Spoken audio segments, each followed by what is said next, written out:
ប្រឡងខាប៊ីនគ្រូនេះហាឆ្លងកាត់ដំណាក់កាលច្រើនមែនតើនេះមកចែករំលែកបទពិសោធន៍ប្រាជ័យតិចឃើញខ្ញុំផុសវីដេអូចែករំលែកបទពិសោធន៍ថាខ្ញុំជាប់អត់ជាប់ធ្លាក់ដូចគ្នាបងមិនមែនតុំប្រឡងថ្មីនេះអានេះខ្ញុំប្រឡងតាំងពីឆ្នាំមុនដឹងហ្មងថាមានបងច្រើនតែចង់ធ្វើរបៀបការងារហ្នឹងណាខ្ញុំក៏ជាមនុស្សម្នាក់នៅក្នុងចំណោមបងដែរខ្ញុំមកចែករំលែកបទពិសោធន៍ខ្លះដែលបងគួរត្រៀមហើយនឹងត្រូវដឹងមុននឹងយើងទៅសម្ភាសចឹងណាបងមុននឹងចូលសាច់រឿងសុំប្រម៉ូទ business ខ្លួនឯងសម្រាប់បងដែលគាត់ចង់បានប្រភេទខោជើងធំខោដែលស្លៀក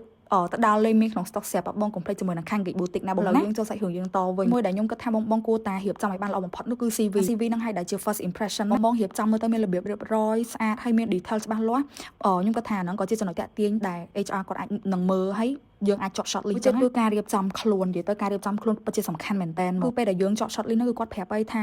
យើងគួរស្លៀកបែបម៉េចស្លៀកពាក់ហ្នឹងបើតាមបទពិសោធន៍ខ្ញុំបងគួរតែបួងសក់ឲ្យស្អាតឲ្យស្រឡះកញ្ចក់យើងលាបពណ៌ក្រហមតិចមើលទៅក៏វា professional ដែរចំណុចមួយទៀតអីដែលសំខាន់បំផុតហ្នឹងគឺយើងត្រូវតែមានរបៀបថាជំនឿទុកចិត្តលើខ្លួនឯងឲ្យច្បាស់មួយហើយចេះអីគឺប្រាប់គេតាមហ្នឹងបងចេះចិនបងនិយាយចិនបងចេះអង់គ្លេសបងនិយាយអង់គ្លេសដឹងថាលើកទី1ណាគេក៏ភ័យដែរបងតាមបើសិនជាអាចយើងរបៀបដកដង្ហើមធំមួយហើយឆ្លើយមួយចឹងណាបាច់បញ្ញាប់ទៅណាទេមិនបាច់ផងនិយាយលឿនទេខ្ញុំមានបទពិសោធន៍ទៅអ្នកដែលគាត់ទៅចូលកតុបមួយខ្ញុំហ្នឹងភ័យឡើងនិយាយអីឡើងចាញ់ធ្វើមកយើងត្រូវគ្រប់គ្រងអារម្មណ៍ខ្លួនឯងហ្នឹងឲ្យបានចំណុចទាំងអស់នេះជាចំណុចដែលខ្ញុំរបៀបថាចង់ប្រាប់បងឲ្យគាត់ទៅប្រឡង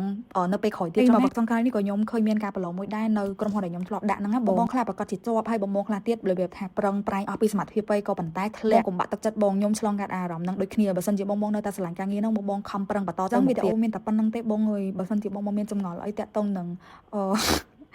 អូយធ្លាក់ដូចគ្នាសិននេះខ្ញុំនិយាយតែប៉ុណ្្នឹងបានហើយមិនបាច់តទៅក្រោយទេបង